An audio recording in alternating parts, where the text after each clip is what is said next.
जय वेदरी विशाल। मैं आचार्य इंद्रमोहन इस्टवाल और स्वागत करता हूं आपका अपने चैनल एस्ट्रो फॉर लाइफ में। आज हम बहुत ही महत्वपूर्ण विषय पर चर्चा करने वाले हैं। हमारा आज का विषय है पितृदोष।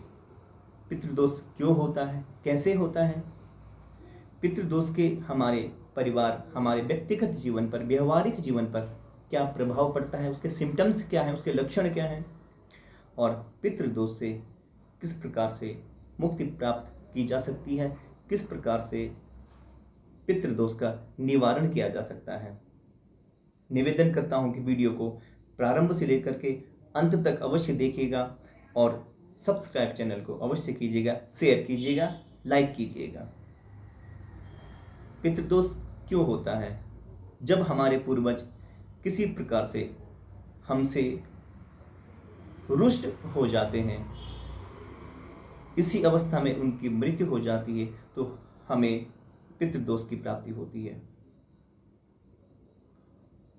जब हमारे परिवार में कोई अकाल मृत्यु को प्राप्त हो जाता है, जैसे एक्सीडेंट में किसी की मृत्यु हो जाती है, जल करके आग में किसी की मृत्यु हो जाती है, जल में डूब करके बह करके किसी की मृत्यु हो जाती है, या कोई पूर्वज हमारे ऐसे हुए हों कि जिनकी उसके बाद संतान उत्पत्ति न हुई हो, जो कि उनकी मोक्ष प्राप्ति के लिए कुछ कर सके, हमसे उनकी कामना बन जाती है कि उनके लिए हम करें, इसलिए हमारी कुंडली में, हमारे परिवार में वो पितृदोष के रूप में आ जाता है। या एक कारण मुख्य विशेष ये भी है, यदि हमने अपने पूर्वजों की, गुरुजनों की, माता पिता की सेवा ठीक से नहीं की है, तो वो भी हमारी कुंडली में पितृदोष के रूप में आ जाती है। ये तो था कि पितृदोष क्यों होता है। जन्म कुंडली में परसों मैंने आपको बताए थे, फर्स्ट हाउस, सेकंड हाउस, 12 भाव, 12 स्थान, 12 हाउस कुंडली में हैं। कैसे देखें कि पितृदोष है कुंडली में? जन्म कुंडली में देखिए, नवम भाव पिता का कारक माना जाता है, 9th हाउस लग्न से।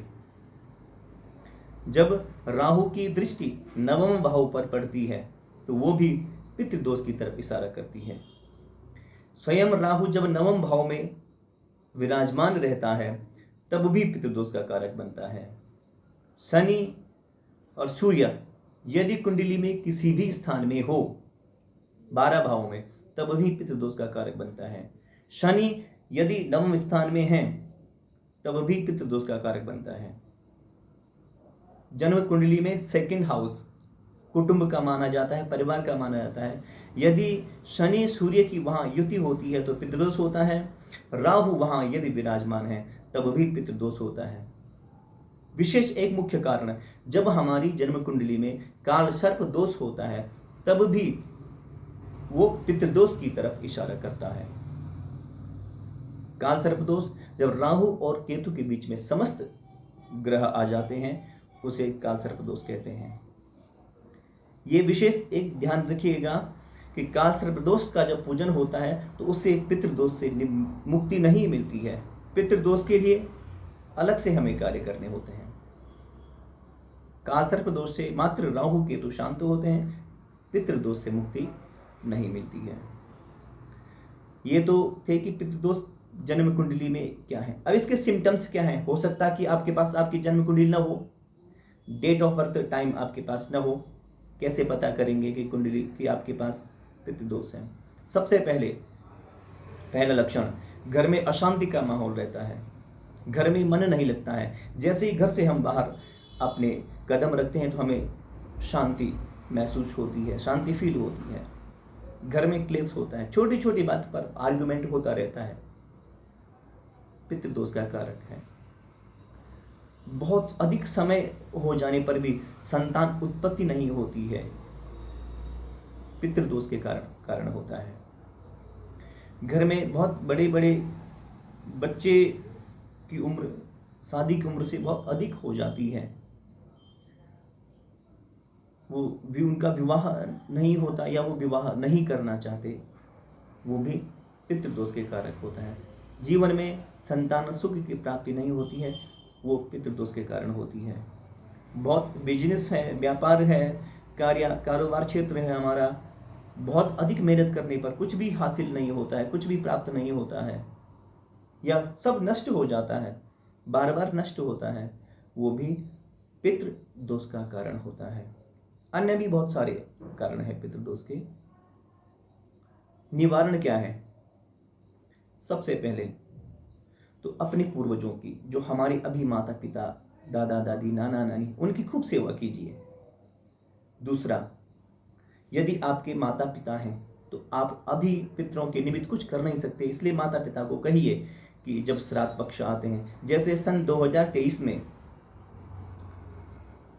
29 सितंबर से श्राद्ध पक्ष प्रारंभ हो जाएंगे, तो श्राद्ध पक्ष में उनके लिए पिंडदान कीजिए, उनकी तिथि पर पिंडदान कीजिए।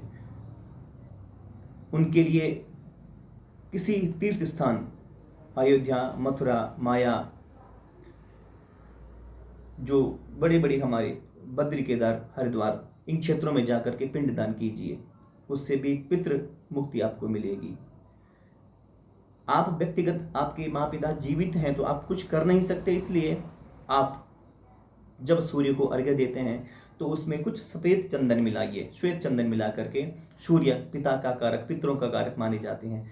सूर्य को अर्घ्य दीजिए और इस मंत्र से ओम पितराय नमः, ओम पितृदेवताभ्यो नमः, इस प्रकार से सूर्य को अर्घ्य दीजिए, हमारे पितरों को मुक्त कीजिए। ये आप उनके पास इस मंत्र के साथ कहेंगे तो पितृ दोष से आप मुक्त हो जाएंगे। नारायण बलि जिसे कहते हैं वो आप कर सकते हैं, पिंडदान कर सकते हैं, पितरों के निमित्त तर्पण आप कर सकते हैं। श्रीमद् भागवत महापुराण आप करवा सकते हैं। अमावस तिथि को पितरों के निमित्त दान कीजिए, श्वेत वस्तुओं का दान कीजिए, आटा, चावल, चीनी, श्वेत वस्त्र, ब्राह्मणों को भोजन करवाइए, और जो भिक्षुक लोग हैं उनको दान दीजिए। इससे हमें पितृदोष से मुक्ति मिलती है। अपने घर में नेगेटिव एनर्जी, जो मैंने कहा पिछला वीडियो मैंने आपको बताया था कि नकारात्मक ऊर्जा को घर से कैसे दूर करें, वो भी आप उससे भी पितृदोष से, जो नकारात्मक ऊर्जा घर में होगी, उससे भी आपको मुक्ति मिलेगी।